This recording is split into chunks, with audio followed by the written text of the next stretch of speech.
다한 것 진심으로 사죄드립니다. 제 잘못 인정합니다. 잘못했습니다.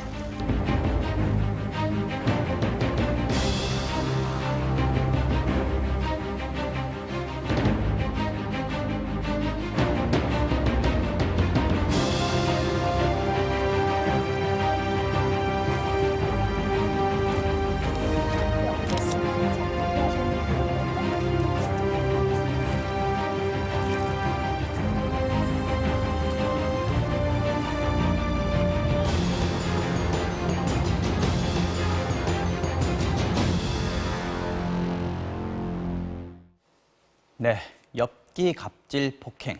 양진호 한국미래기술회장이 어제 경찰에 전격 체포됐습니다. 추가 의혹도 계속 나오고 있는 가운데 경찰은 오늘 중에 구속영장을 신청하기로 했습니다. 이웅혁 교수님 그리고 김지혜 변호사님과 함께 이 얘기 나눠보겠습니다. 두 분 어서 오십시오. 네, 안녕하세요. 네, 반갑습니다. 자, 김 변호사님 어제 낮에 체포가 됐는데 네. 경찰 조사에서 보니까 이제 폭행이나 강요 이런 부분 들어가면서도 얘기했고요. 네. 뭐 대체로 시인을 하고 있는 모양이던데요. 체포영장에 또 있겠지만 본인한테 좀 확인할 내용이 경찰이 많을 거예요. 네, 그렇습니다. 일단은 지금 받고 있는 혐의 중에서 네. 가장 중대하고 법정형이 높은 것이 바로 성폭력 범죄의 처벌 등에 관한 특례법 위반입니다. 네. 네, 이게 지금 어떤 내용이냐면은 이제 보통 그 웹하드 업체들이 음란 동영상을 이제 올리고 또 네. 유포시키고 이제 이런 혐의에 양 회장이 그동안 어느 정도 관여했다라는 이제 그런 내용인데 이런 음란 동영상이 뭐 여러 가지 장르가 있겠지만 이제 그 중에서도 이제 몰카 같은 경우에는 네. 그 상대방의 의사에 반하여 그 신체의 일부를 찍은 이제 그런 동영상을 유포시킬 경우에 이게 굉장히 법정형이 강하고 네네. 그리고 이 경우에는 영리 목적으로 굉장히 산업적으로 이루어진 거기 때문에 더더군다나 굉장히 중하게 처벌될 수 있는 이제 그런 범죄에 해당을 합니다. 근데 이 부분에 대해서는 양 회장이 그럼 직접적으로 명시적으로 올려라라고 지시를 했느냐? 이제 그렇게는 아직 밝혀지지 않고 있죠. 그래서 어떤 식이냐면은 그동안 이제 뭐 대포폰으로 이 헤비 업로더들을 관리했다, 뭐 이 정도 수준이었는데 네. 뭐 알고 보니까 약간 이렇게 돌려서 우회적으로 지시하는 방법으로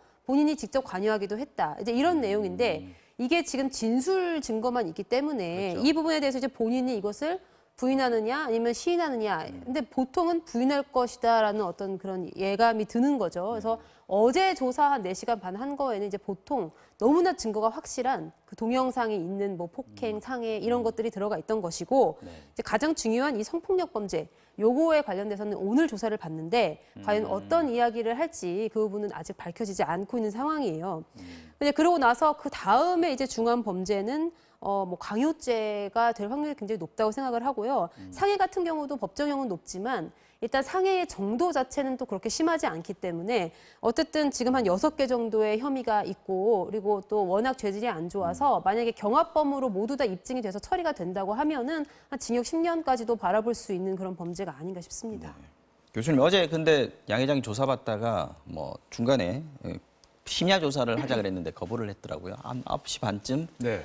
피곤하다 이제 이쯤에서 그만하자 뭐 이렇게 얘기를 했다 그러는데 그 부분 놓고도 이제 네티즌들은 그렇죠. 반응이 별로 안 좋습니다. 네. 이게 사실 체포를 하면 뭐 계속 잡아둘 수 있는 건 아니니까 네. 내가 피곤해서 힘들어서 심야 조사는 안 받겠다는 건 뭐 당연한 피의자의 권리인 거죠. 그렇죠. 네. 그러니까 그 적정 절차 원칙에 반해서 수사가 이루어질 수는 없습니다. 그 중에 하나가 사실 원칙적으로 보면 심야 조사는 하지 않는 것이 이제 원칙입니다. 네. 다만 이제 그 피의자가 적극적으로 동의를 하게 되면 심야 조사가 이루어지는 것이죠. 그런데 상당히 이번 사안은 이례적인 것이 아닌가 생각이 됩니다.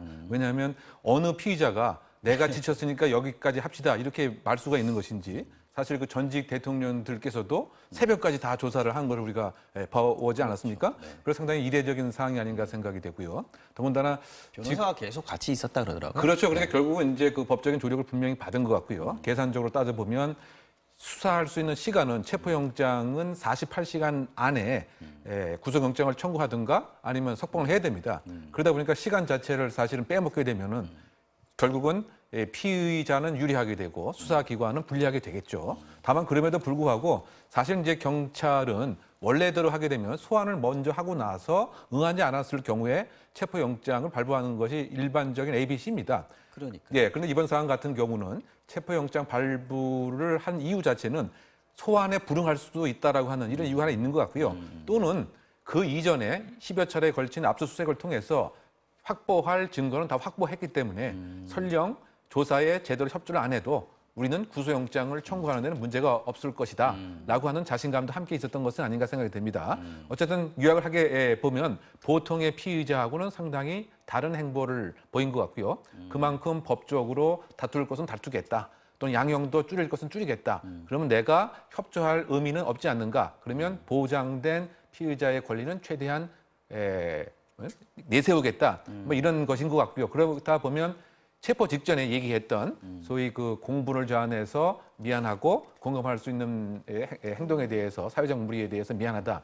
이것도 진심 어린 사과라기보다는 변호인의 그 조력을 받은 단순한 형식적 사고가 아닌가 이렇게 추정되는 것이죠. 네, 변호사님, 근데 이게 국세청도 양 회장이 소유한 업체들에 대해서 세무조사에 나설 거다 이런 얘기가 있습니다. 네, 어떤 점을 주로 들여다보게 되나요? 웹하드 업체가 있고 그 지주사가 있는데요. 되게 신기한 것이 웹하드 업체의 단기 순이익이 80억 원이었는데 네. 이 지주사에게 배당한 금액이 90억이더라. 그러니까 웹이 더큰 본인이 본 돈보다도 12% 정도가 더 배당이 된 겁니다. 이게 가능한가요? 이게 보통은 일어나지 않은 일인 거죠. 그러니까요. 그러면 도대체 이 배당은 왜 일어났느냐? 보더니 이 지주사가 양 회장이 100% 지분을 소유하고 있는 회사인 거예요. 그러니까 이제 본인이 100% 지분 소유하고 있는 그 회사로 돈을 끌어오기 위한 것인데 그러면 단기 순이익을 넘는 이 이익은 과연 어디서 났느냐 이거에 지금 국세청이 주목을 하고 있는 겁니다. 혹시 이제 비자금을 따로 조성해 놓은 것이 있는지 그 자금 흐름을 수사하겠다라고 지금 밝힌 상황입니다.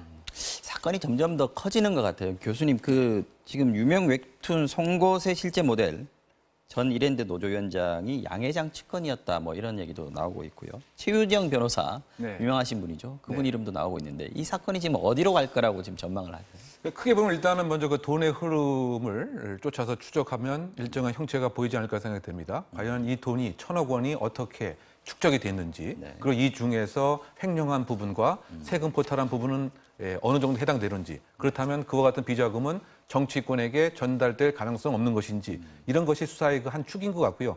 네. 두 번째 그 축은 대학 교수 그 피해자가 그야말로 무역적인 행동을 겪으면서 증거를 제출했음에도 불구하고 그 특수 상해가 어떻게 무혐의가 됐으며 결국 그 동생만이 집행유예로 나가게 된 것인지 그러면 그 당시에 검찰과 또는 변론했던 일정한 법적 커넥션은 어떤 것인지 이것이 또 그 두 번째 그 갈래인 것 같고요. 그 세 번째 갈래는 결국 이제 그 음란물 그 유통과 그 관련돼서 단순히 지금 방조에 국한된 것인지 아니면 오히려 헤비 업로드를 직간접적으로 조정을 해서 실제로 올리는 행위까지 적극적으로 한 것은 아니냐 이와 같은 것이 세 가지의 수사의 방향이 되지 않을까 그 생각이 듭니다. 자, 일단 경찰이 신병을 확보했고 뭐 영장도 오늘 중에 신청을 한다 그러고요. 오늘 또 새로운 기사가 나온다고 하니까 어떻게 번져갈지 한번 지켜보도록 하겠습니다.